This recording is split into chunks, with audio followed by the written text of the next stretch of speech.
Hello, Taurus, and welcome. This is your next 48 for August 23rd to the 25th, which I'm feeling called to say, like, with 2 and 3, we've got the energy of 5, and 2 and 5 with the energy of 7. That's the Hierophant and the Chariot. So there's some sort of well, it's a group situation, but there's like higher learning involved and higher commitment involved, and it's gaining some kind of momentum.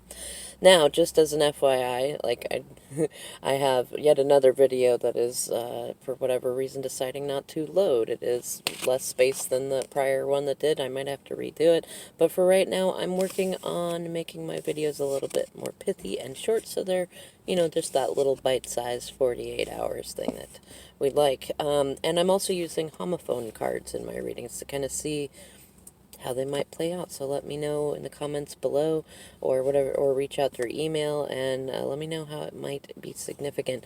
And Taurus, you got for the next 48 hours, you got meat, and in reverse. So usually it'd be like that, meat, like a handshake of some kind. But in reverse, it suggests to me, like, it almost suggests to me the breaking of some kind of a contract, or maybe a friendship. I don't want to say like a friendship that is broken, but a friendship that is maybe not going very well. And for some of you, it could even be that you have somebody coming in to your energy who you'd rather not meet with, or maybe that you have a meeting with them and it doesn't quite, like kind of you agree to disagree sort of thing, or it might even be to a degree that you're holding on to somebody that wants to be released, or somebody is holding on to you that wants to be released. I'm not 100% sure. It's kind of an interesting energy that to have in there. Let me know how that might play a part. Now, I already pulled some cards, and typically I try to stick to less than 3 for these 48-hour readings, but of course, Taurus, you had to, have 4 cards, which also suggests an element of the fourth house, which is Cancer, and right now Venus is in Cancer, so somehow there's issues to do with home, family, children, the kitchen, the moon, things of that nature. And you got an interesting set of cards here. So you have the Two of Swords, the Four of Cups, the Nine of Swords, and the Six of Swords. This is a good one to see. It means some sort of healing, and either you'll be traveling or somebody will be traveling that you know of, either towards you or away from you. Being that it's at the end of the cards that came out, it suggests that either you are going for some short travel or somebody around you is leaving a situation. It might have to do with this. And this could very simply be the energy of, like, goodbye rather than hello. It doesn't necessarily have to be nefarious. And what I'm getting the sense of is you're really going to need to focus on your intuition right now. There's some sort of issue that you're very torn about, especially in terms of speaking up, because swords have to do with that. But it can get very heavy holding up those swords. So, think about what your intuition says.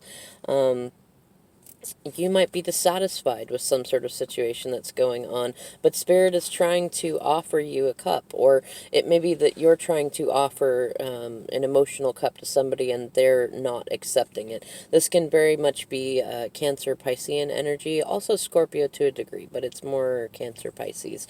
It's definitely an immature energy, and yeah, I'm really getting, like, pulled into the green energy in this card, too. There's some sort of a heart issue in there, and either you or someone that you're dealing with is feeling... Hang on a sec. Okay, that was really amusing, so I went to a public parking lot to be able to go and do these readings and kind of be away from general energy. And I didn't park the farthest away. I didn't want to be a total weirdo, but I also made sure that I was definitely in a spot where I probably wouldn't have somebody park next to me, and there's like tons of other spots, and yet this little blue car pulled up next, like right next to me. In fact, they have tons of room, and they came really close. I don't even know if I could get my car door open without touching their car. So in some way you may feel like your space is being encroached on either by a stranger or a strange energy, and I actually thought for a minute it might have been my brother's car, so there may be some energy of if you have a brother or sibling or something to do with that in there. And because of the blue energy and also the blue in the cards, there's some sort of throat chakra energy. There might be some truth that you'd like to speak and don't feel like you can, or it may be someone else is speaking a truth.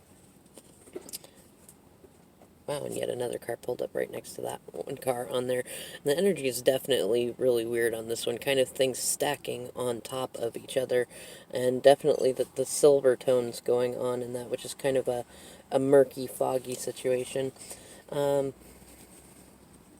Yeah, as I was saying, though, you might be surrounded by somebody that's kind of in a victim energy, or you may feel like you're trapped in a situation or bound by something and you're really not. Again, all of these cards, all of them highlight intuition, so things may not be quite as they seem, like in the 3D directly. Go with your intuition. Hang on a second here, to get us a little bit more privacy. We got so many people pulling in. You might feel a little bit crowded over the next 48 hours, Taurus. I don't know. What is going on here? On the bottom of the deck in this shadow card position, we have the Fool. So you're kind of wishing for a new beginning of some kind, or wishing that somebody would bring a new beginning. You might also be dealing with somebody in Aries energy, or you may have a fair amount of Aries energy going on. We also have Chiron retrograde in Aries right now, which is really focusing us on being authentic. And at the top of the deck, the hot topic right in the front of your mind, 5 cups. There's either something that you regret, or you see someone else's in regret or grief. Maybe you're grieving or someone you know is grieving. And they're looking at a situation in front of them that did not work out in the way that they thought it would, but neglecting that they still have, 2 cups right behind them. Might be you. At the heart of the matter, in the center of the deck, interesting. I know someone is going to laugh at this. The High Priestess. Virgo energy, very fitting. A Virgo season going on. Another one that really has to do with intuition and also to do with secrets. You may have a secret revealed to you, or you may sense that secrets are being kept from you. You may have downloads from spirit. And you might generally be sitting just in divine feminine energy to a degree. It might be a good time too to meditate, to do salt baths, things like that, and just connect with nature and your inner being to a certain degree, and just see what flows in. Kind of go with the flow sort of energy. Underneath the Fool, we have the Sun reversed, so feeling kind of vulnerable and not really having so much fun, but there is some kind of an emotional breakthrough from a situation of lack and maybe a fear of abandonment. The Magician reversed, somebody's tricking you or you're tricking somebody else, and you're definitely wanting a new beginning. You might be also feeling some strong sexual urges, and you might also be feeling like you're having to defend an unhappy home situation to a certain degree, and Spirit's coming in to help shake things up and create reflection. I'm also seeing sticking out weirdly in the top of the deck is this Tower card, so you might have some tower situations going on, either for you or somebody that you know. All right, Taurus, well, that's my limit time-wise. Let me know if you have any questions in the comments below, and I leave my email in the description box. Otherwise, I'll see you in the next video.